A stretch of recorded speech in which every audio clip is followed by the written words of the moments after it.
Hello students, आज हम अपने लास्ट टॉपिक को ही कंटिन्यू करने जा रहे हैं। लास्ट वीडियो में आपको इंटीग्रेशन कब करना है और कैसे करना है ये समझाया गया था। आज हम इंटीग्रेशन के ही फर्दर जो दो टाइप्स हैं उनको डिस्कस करने जा रहे हैं। यहाँ मैंने इंटीग्रेशन के वही फॉर्मूलाज लिख दिए। आज मैं आपको बताने जा रही हूँ इंटीग्रेशन दो तरह का होता है। जो हम ये इंटीग्रेशन कर रहे हैं ये फर्दर दो टाइप्स का होता है। एक होता है इंडेफिनेट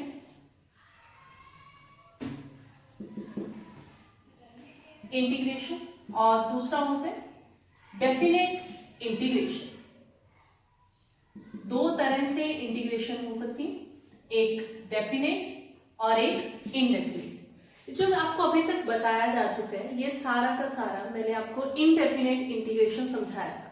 तो आज मैं आपको बताने जा रही हूँ कि इसको इनडेफिनेट को इंडेफिनेट क्यों बोलते हैं और डेफिनेट क्या होता है, दोनों में डिफरेंस क्या है, आज हम उसके बारे में पढ़ेंगे। इनडेफिनेट इंटीग्रेशन में जितने भी फॉर्मूलाज लिखे सबके साथ एक कांस्टेंट आता है प्लस सी। तो फर्स्ट ऑफ ऑल देखते हैं कि हम प्लस सी साथ में लेते हैं। देखिए, और ये भी बताया गया था इंटीग्रेशन जो है it is reverse process of derivation. Derivatives का रिवर्स प्रोसेस है, डिफरेंशिएशन का रिवर्स प्रोसेस है। देखिए, अगर मैंने d by dx of x किया तो रिजल्ट कितना आएगा 1। x का डेरिवेटिव x के साथ 1। तो अगर इसका रिवर्स प्रोसेस करूं तो 1 की इंटीग्रेशन किसके बराबर आई, इट इज अगेन x, और क्योंकि इंडेफिनेट है सो प्लस सी। ये हमने लिया। चलो एक मिनट के लिए मैं c नहीं लगा रहा। तो x का डेरिवेटिव 1 तो 1 की इंटीग्रेशन x। सोचो ये x ना होके ये होता x प्लस सम नंबर 7, तब d by D x of x plus d by D x of 7। तो x का डेरिवेटिव 1, 7 का डेरिवेटिव 0, तब भी इसका आंसर कितना होता 1। इसका मतलब अगर मैंने 1 की इंटीग्रेशन की तो रिजल्ट आया x। अब इसके हिसाब से 1 की इंटीग्रेशन x प्लस 7 के हिसाब से आना चाहिए। मतलब डेरिवेटिव करते टाइम मुझे नहीं पता कि जिसका जब हमने इंटीग्रेशन की तो उसका जो रिवर्स था वो x है या x प्लस सम कांस्टेंट है, पता नहीं है। तो उस चीज को ओवरकम करने के लिए जो एक चांस बन रहा है कि हो सकता है कि इसके साथ कोई कांस्टेंट हो सकता है ना हो, कांस्टेंट में भी 0, 1, 2 और एनी नंबर, तो ये कांस्टेंट आने के चांसेस होते हैं। इसलिए जब भी हम इनडेफिनेट इंटीग्रेशन करते हैं तो हम साथ में एक कांस्टेंट लगा के उन चांसेस को ओवरकम कर लेते हैं। हो सकता है इसके साथ कोई कांस्टेंट आना हो सकता है नहीं आना हो। इसलिए जब भी इनडेफिनेट इंटीग्रेशन की जाती है उसके हर एक फॉर्मूला के साथ प्लस सी लगाया जाता है। ठीक है, तो मेरे ख्याल से ये बात समझ में आ गई होगी कि हर एक फॉर्मूले में सी क्यों लगा रहे थे, क्योंकि रिवर्स अगर जाना हो तो कांस्टेंट का डेरिवेटिव 0 होता है। तो हो सकता है कांस्टेंट है, हो सकता है नहीं है, मुझे पता ही नहीं है क्योंकि मैं तो इंटीग्रेशन कर रही हूँ। तो उस एक चांस को ओवरकम करने के लिए हम यहाँ कांस्टेंट लगाते हैं। ओके, साथ ही लास्ट लेक्चर में बताया जा चुका है इनडेफिनेट इंटीग्रेशन जो हमने की, इंटीग्रेशन तब करते हैं जब कोई एक फंक्शन यहाँ x है y अपनी वैल्यूज को चेंज करे continuously with respect to x। जब y अपनी वैल्यूज चेंज कर रहा है तो वो इनडेफिनेट है, चेंजेस को कैलकुलेट करना है तो हम इसकी इंटीग्रेशन करते हैं, ये आपको बताया है। जब इनडेफिनेट है तो मुझे नहीं पता कि कहाँ से स्टार्ट हो रहा है और कहाँ खत्म हो रहा है। लेकिन जब हम आज डेफिनेट इंटीग्रेशन करने जा रहे हैं तो इसमें उसी चेंज के ऊपर आपको बताया जाएगा कि x की वैल्यू 1 से लेके किसी दूसरी वैल्यू तक सपोज 7 तक इसके बीच में कैलकुलेशंस करो। दोनों में डिफरेंस क्या है, इसमें कोई स्टार्टिंग पॉइंट कोई एंडिंग पॉइंट गिवन नहीं होता। हमें नहीं पता है, हम जनरल कर रहे थे, हमें नहीं पता कहाँ से स्टार्ट हो रहा है कहाँ खत्म करना है, लिमिट्स नहीं पता। अगर लिमिट्स नहीं पता हो तो that integration is called indefinite integration, और अगर लिमिट्स पता हो किधर से स्टार्ट किधर खत्म उसके इन बिटवीन आपको रिजल्ट बताना है, that integration is called definite integration. तो पहले डिफरेंस हुआ, इसमें कोई लिमिट नहीं होती, इसमें लिमिट होती है। चलो करके देखते।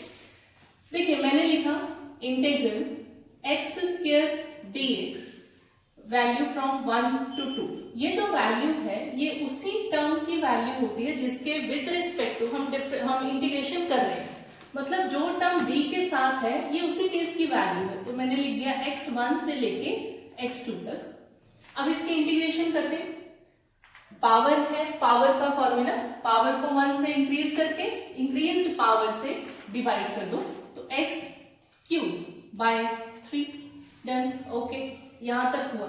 अब मैंने सिंपल इंटीग्रेशन तो कर ली, लिमिट्स रह गए सॉल्व करने वाले। जब लिमिट्स रह गए, आपने इंटीग्रेशन सॉल्व करके ब्रैकेट लगा के shift these limits to right side. अब इंटीग्रेशन तो है ही नहीं, उसका फॉर्मूला हम लगा चुके हैं, इंटीग्रेशन का साइन नहीं है, तो shift these limits to its right side 1 2, x की वैल्यू 1 से 2 तक। अब इसको सॉल्व करने के लिए लिमिट्स को सॉल्व करना है, तो लिमिट को किस तरह से सॉल्व करना है देखिए।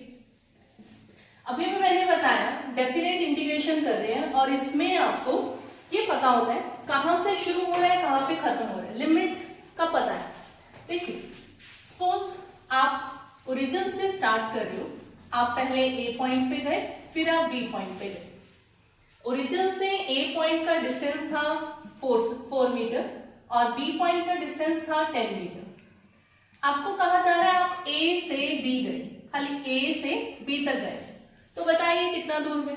तो हम क्या करेंगे, ए के डिस्टेंस को बी के डिस्टेंस को दोनों को माइनस कर देंगे, हम बोलेंगे कि 6 मीटर गए, ऐसे कैलकुलेट होगा। इसका मतलब जब आपको दो लिमिट्स का पता है, दोनों की वैल्यूज का पता है और उनके बीच का डिस्टेंस निकालना है, उनके बीच की कैलकुलेशन करनी है, तो हम लोग क्या करेंगे, हायर वैल्यू में से स्मॉलर वैल्यू माइनस करके रिजल्ट आता है। बिल्कुल वैसे ही यहाँ हम इंटीग्रेशन करने जा रहे हैं। मैंने बोला 1 से लेके 7 तक कैलकुलेशन करनी है, इसका मतलब 7 बड़ी वैल्यू, 1 स्मॉलर वैल्यू, इसके बीच की कैलकुलेशन है, पीछे वाली नहीं लेनी, आगे वाली नहीं लेनी, सिर्फ इसके बीच में। हम क्या करेंगे, 7 वाली वैल्यू में से 1 वाली वैल्यू की कैलकुलेशंस को माइनस करेंगे। यहाँ पे ये रिजल्ट आ रहा है, this is lower limit, this is upper limit. तो इसको सॉल्व करने का मेथड क्या है, अपर लिमिट माइनस लोअर लिमिट। ठीक है, अपर limit minus lower limit. Upper limit बड़ी होगी तो बड़े में से छोटा माइनस करना है, so upper limit minus lower limit. x की वैल्यूज है, ये बात का खास ख्याल रखिएगा, these are values of x। तो upper limit 2 cube by 3 minus, सिर्फ जहां जहां x है वहां वहां पे आप वैल्यूज लगाएंगे, 8 by 3 minus 1 by 3, result is 7 by 3। ठीक है, ये इसका रिजल्ट है। तो अब एक और चीज, जब मैंने ये क्वेश्चन सॉल्व किया तो अब मैंने कांस्टेंट ऐड ही नहीं किया। क्यों नहीं किया, चलिए उसके बारे में देखते हैं। ये इस तरह से होना चाहिए था, x² dx, x की वैल्यू 1 से लेके x की वैल्यू 2 तक। तो जैसा हमने पहले कर रखा है, पावर का फॉर्मूला लगा के it will be x³ by 3 plus c, lower limit upper limit, ऐसे ही होना चाहिए। अब सॉल्व करने का मेथड क्या बताया मैंने, अपर लिमिट माइनस लोअर लिमिट। हमेशा जब कैलकुलेशंस करनी है, ऊपर वाली वैल्यू माइनस नीचे वाली वैल्यू करके फर्दर पूरी कैलकुलेशंस हो जाएंगी। अब जैसे मैंने इस पूरे फॉर्मूले में x की जगह पे, these are values of x, तो जैसे मैंने x की जगह पे वैल्यू रखी, ये हुआ 2 cube by 3 plus c, upper limit हो गई, माइनस लोअर लिमिट लगाएंगे तो 1 क्यूब बाय 3 प्लस c। तो जैसे ही आप इसको एक स्टेप सॉल्व करेंगे, 1 by 3 minus c, constant cut जाएगा, मतलब इस केस में आपको कांस्टेंट नहीं मिल रहा है। तो इस चीज का खास ख्याल रखना है। What is difference between definite and indefinite integration. Indefinite के अंदर हमें जनरल इंटीग्रेशन करनी है, हमें नहीं पता कहां से स्टार्ट कहां से खत्म। डेफिनेट के अंदर आपको लिमिट्स गिवन होगी, जैसे लिमिट्स लगी हुई देख लो तो समझ जाइएगा कि हम डेफिनेट इंटीग्रेशन कर रहे हैं। इनडेफिनेट के अंदर हम साथ में कांस्टेंट ऐड करते हैं, क्योंकि हो सकता है कि जब हमने वो जिस डेरिवेटिव से उठाया गया, हो सकता है उसके साथ एक कांस्टेंट नंबर हो, उस चांस को साथ में लेने के लिए हम प्लस c लेते हैं। लेकिन इस केस में कांस्टेंट नहीं लगाया जाता, क्योंकि अगर आप लगा भी लोगे तो वो कैंसिल हो जाता है। तो आज के बाद हम डेफिनेट इंटीग्रेशन करते टाइम c साथ में ऐड नहीं करेंगे। इनडेफिनेट में c आएगा, इसमें c नहीं आएगा। आगे देखिए, अगर मैंने इसको टाइम के साथ वेरिएशंस देखे, कुछ ये क्वेश्चन लिखा मैंने, integral a t dt time from 0 to 10 seconds, time की लिमिट्स और ये सॉल्व कर रहे हैं। First of all dt, dt, मतलब formula is applicable on t only. t लगाना है, t के ऊपर फॉर्मूला लगाना है, a को बाहर शिफ्ट करके, integration t equal to 0 to t equal to 10 t dt। अब t की पावर 1, पावर का फॉर्मूला क्या है, 1 से इंक्रीज करके इंक्रीज पावर से डिवाइड कर दीजिए, ये बना 0 से 10, upper limit minus lower limit 0 square by 2, तो it will be a, 100 by 0 लगाने की जरूरत नहीं है, 50a इस क्वेश्चन का रिजल्ट आया। तो इस चीज का खास ख्याल रखिएगा, डेफिनेट इंटीग्रेशन है लिमिट्स होगी और कांस्टेंट ऐड नहीं करना है। इनडेफिनेट इंटीग्रेशन है तो विदाउट लिमिट होगा, उसमें आपको हर रिजल्ट में प्लस c करना पड़ेगा। हाँ जी बेटा, आगे देखते हैं। यहाँ जो हमने फॉर्मूलाज देखे, एक पावर का, एक साइन का और एक कॉस का, इन 3 फॉर्मूलाज को फर्दर डिस्कस करते हैं और साथ में इसको भी ले लेते हैं 1 बाय x को भी। तो जैसे मैंने यहाँ लिखा इंटीग्रल साइन x dx, फिलहाल इंडेफिनेट है, मैंने कोई लिमिट नहीं लगाई, इसका रिजल्ट है minus cos x plus c। ठीक है, ये तो हुआ सिंपल फॉर्मूला जो आपको पहले बताया जा चुका है। बाय चांस यहाँ x ना होके 4x हो, फिर क्या करेंगे? तो इसको सीखने के लिए थोड़ा डेरिवेटिव में जाना पड़ेगा, क्योंकि डेरिवेटिव का ही रिवर्स प्रोसेस करें। डेरिवेटिव्स में साइन का डेरिवेटिव था, साइन x का डेरिवेटिव कॉस x, और जब यहाँ पे साइन के साथ 4 आया था तो इसका रिजल्ट एंगल वही था, वही cos 4x एक्स्ट्रा नंबर से मल्टीप्लाई हुआ था, वो तब बताया गया था dy dx करना है 4x का। तो इसका देखा जाए तो x के साथ अगर कोई और कोफिशिएंट आ गया, अगर कोई और नंबर आया तो उस नंबर को हम साथ में मल्टीप्लाई कर रहे थे डेरिवेटिव्स में। और अब हम कर रहे हैं इंटीग्रेशन, और इंटीग्रेशन में क्या करना है? डिफरेंशिएशन का एकदम उल्टा करना है। इंटीग्रेशन बेसिकली है क्या? डिफरेंशिएशन का रिवर्स प्रोसेस ही तो है। तो यहाँ पे जब मेरे को मिला sin 4x, इसका मतलब क्या हुआ? एंगल में कोई चेंज नहीं, cos 4x एंगल कभी चेंज नहीं होता, सिर्फ उसके कोफिशिएंट को एडजस्ट करना होता है। डेरिवेटिव में 4 से मल्टीप्लाई, उसका रिवर्स प्रोसेस, अब क्या होगा?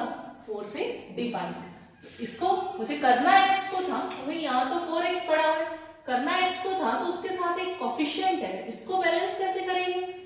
Divided by that number. Derivative में मल्टीप्लाइंग बाय द कांस्टेंट, इसमें divided by the coefficient of x, जो भी x का कोफिशिएंट है उसमें डिवाइड कर देंगे। और देखिए, अगर मुझे मिला cos 5x dx, ठीक है, तो cos की इंटीग्रेशन साइन होती है प्लस में, तो मैंने लगाया साइन, एंगल में नो चेंज, एंगल जो गिवन होता है वही का वही लगेगा। अब फिर सोचना है, तो करना तो हमें x को था, कर दिया पूरे को, कर दिया 5x को, तो इसका मतलब x के साथ जो भी कोफिशिएंट है, कोफिशिएंट का मतलब ये होता है x के साथ अगर कोई नंबर लगा होता है that number is called coefficient of x। तो जो भी x का कोफिशिएंट है उससे डिवाइड, और इनडेफिनेट है, लिमिट नहीं है, सो आई लाइक अ कांस्टेंट। और देखो, इंटीग्रल 1 बाय x का हम कर चुके हैं, इट इज log x, है ना, log x। चलो इसको चेंज करते हैं, x की बजाय मैंने यहाँ लिख दिया ax प्लस b। अब क्या करें? रेसिप्रोकल में जब है तो ये log था, इसका मतलब फॉर्मूला बना log of ax plus b, जो भी रेसिप्रोकल में उसी का log हो जाएगा। अब फिर सोचेंगे, करना तो x को था, कर दिया पूरे को, पूरे में a भी है b भी दोनों टर्म्स आ रही, लेकिन फॉर्मूले के अकॉर्डिंगली हमें किससे डिवाइड करना है? Which is coefficient of x, जो x के साथ है। और कोई कांस्टेंट है दैट डजंट मैटर, उससे फर्क नहीं पड़ने वाला। तो x का जो कोफिशिएंट है, यानी x का coefficient a divided by a and plus c। तो इस तरह से इनमें से किसी भी फॉर्मूले को हम चेंज कर सकते हैं। हर एक फॉर्मूले में अगर x अकेला है तो डायरेक्ट ये वाले फॉर्मूलाज चलेंगे, लेकिन अगर x के साथ उसका कुछ कोफिशिएंट आ जाता है, x के साथ कोई n आ जाए, अगर मैं इसी फॉर्मूले को लिखूं सपोज sin nx, तो ये फॉर्मूला चेंज होके क्या हो गया? cos nx by n, cos nx हो तो sin nx by n, 1 by nx तो log nx बाय n। इस तरह से इसमें हम साथ में nx प्लस c भी कर देते हैं, तो ये इस तरह से टर्म्स यूज हो जाएंगे। जब भी कभी x का कोफिशिएंट 1 है तो डायरेक्ट फॉर्मूला, और अगर x के साथ कोई और टर्म आ जाती है तो आप उस टर्म को बैलेंस करने के लिए इंटीग्रेशन से रिवर्स करेंगे, मतलब डिवाइड कर देंगे उस नंबर के साथ। चलिए बेटा इसी से रिलेटेड इसके कुछ क्वेश्चंस देख लेते हैं। पहला question, integration 1 to 4 x cube dx। First of all इसको देखते ही dx है तो these are values of x, जो d के साथ हो उसी की वैल्यूज होती है। पावर है इंटीग्रेशन में, पावर 1 से इंक्रीज करके इंक्रीज पावर से डिवाइड। जैसे ही फॉर्मूला कंप्लीट हो गया, shift these limits to its right side, limits को राइट साइड पे शिफ्ट कर दिया। अब क्योंकि मेरे को पता है कि लिमिट्स है तो दिस इज डेफिनेट इंटीग्रेशन, तो डेफिनेट है तो मुझे प्लस सी लगाने की जरूरत नहीं है। जैसा अभी बताया वो कांस्टेंट कैंसिल हो जाएगा, डेफिनेट में लिमिट्स वाले में कांस्टेंट नहीं लगाना होता। और सॉल्व कैसे करेंगे लिमिट्स को, अपर लिमिट माइनस लोअर लिमिट। ऊपर वाली वैल्यू क्योंकि ये x की वैल्यू है सिर्फ x की जगह पे, बाकी सारा फॉर्मूला सेम, अपर लिमिट माइनस लोअर लिमिट। ठीक है, ये बनेगा 4 क्यूब माइनस 1/4, 64 माइनस 1/4, तो 64 माइनस 0.25 रिजल्ट इज 63.75 इसका रिजल्ट हुआ। ठीक, बिल्कुल वैसे इधर आते हैं 1/1 प्लस 3x, तो रेसिप्रोकल है 1 प्लस 3x का। हमें पता है कि 1/x लॉग था, अगर उसके साथ रेसिप्रोकल में कोई टर्म आए तो आना तो लॉग है, तो मैंने इसको लिखा लॉग 1 प्लस 3x। ठीक है, अब फिर सोचना है कांस्टेंट लगाना है नहीं लगाना, लिमिट्स है नहीं लगाना। फिर करना x को था, मैंने तो पूरे को कर दिया। फिर x के साथ जो कोई एक्स्ट्रा नंबर है डिवाइडेड बाय दैट नंबर, ताकि कोएफिशिएंट जो है वो बैलेंस हो जाए। इसको डिवाइड किया, प्लस सी नहीं लगाना, सॉल्व हो गया। Shift these limits to right side, limit रह गई सॉल्व करने वाली, लिमिट को राइट साइड पे शिफ्ट किया। 1/3 को मैंने बाहर ले लिया, log 1 प्लस 3x लोअर और अपर लिमिट। तो एक बार upper limit minus lower limit करेंगे, x की जगह पे 2 फिल किया, log इसकी जगह 2 लगाएंगे, 3 2 6 प्लस 1 7 माइनस log x की जगह 0 लगाइए, log 1 0, तो इट्स रिजल्ट इज 1/3 log 7। बेटा एक और क्वेश्चन इसी से रिलेटेड सॉल्व करते हैं, ये काफी ज्यादा आगे यूज होने वाला है। Evaluate this integration, integral r to infinity gmm by x square dx। अब इसको सॉल्व करते टाइम सबसे पहले ये देखिए dx, इसका मतलब फॉर्मूला किस पे लगना है, x पे, तो these are values of x। जो चीजें आपको इंटीग्रेशन देखते ही समझनी है पहले वो देखो, x ये वैल्यूज लिमिट्स जो है वो x की हुई और फॉर्मूला सिर्फ x पे लगना है, बाकी सब टर्म्स क्या हो गई कांस्टेंट। तो first of all take these constants out from this integral, 1/x square dx r to infinity। ठीक है, ये सॉल्व हुआ। अब 1/x स्क्वायर, सिर्फ 1/x होता तो डायरेक्ट लॉग हो जाता, लेकिन 1/x स्क्वायर है तो यहां हम पावर का फॉर्मूला लगाएंगे, r to infinity x power -2 dx लिख सकते हैं, डिनोमिनेटर से ऊपर शिफ्ट कर दिया -2। और पावर सॉल्व करने का इंटीग्रेशन में फॉर्मूला, पावर 1 से इंक्रीज करके इंक्रीज्ड पावर से डिवाइड कर दीजिए and then shift these limits to its right side, r to infinity। ठीक है, ये बना gmm x power -1 by -1 r to infinity। Negative 1 denominator में, -1 यहां लगा दो या माइनस ऊपर शिफ्ट कर दो, डजंट मैटर। तो दिस इज -gmm, ब्रैकेट में इस नेगेटिव को मैंने बाहर लगा दिया, x power -1 can be written as 1/x लिख सकते हैं। x पावर -1 का मतलब क्या हुआ, 1/x पावर 1, तो it is 1/x। Further upper limit minus lower limit, upper limit लगानी है माइनस इसी फॉर्मूले पे लोअर लिमिट लगानी है, 1/∞ माइनस 1/r। ठीक है, और 1/∞ क्या होता है, 1/∞ इज 0, रेसिप्रोकल ऑफ इंफिनिटी होता है, तो result is -gmm minus 1/r, it's result is gmm/r। ये इस न्यूमेरिकल का रिजल्ट हुआ। तो बेटा आज हम लोगों ने किया difference between indefinite and definite integral. मैंने आपको बताया लिमिट्स लगी हो तो डेफिनेट, लिमिट्स ना लगी हो तो इनडेफिनेट। इनडेफिनेट में कांस्टेंट लगाना है और डेफिनेट में कांस्टेंट नहीं लगाना है। क्यों नहीं लगाना उसका रीजन भी बताया गया। और इसको सॉल्व कैसे करना है डेफिनेट को, अपर लिमिट माइनस लोअर लिमिट करके इसके रिजल्ट्स लगा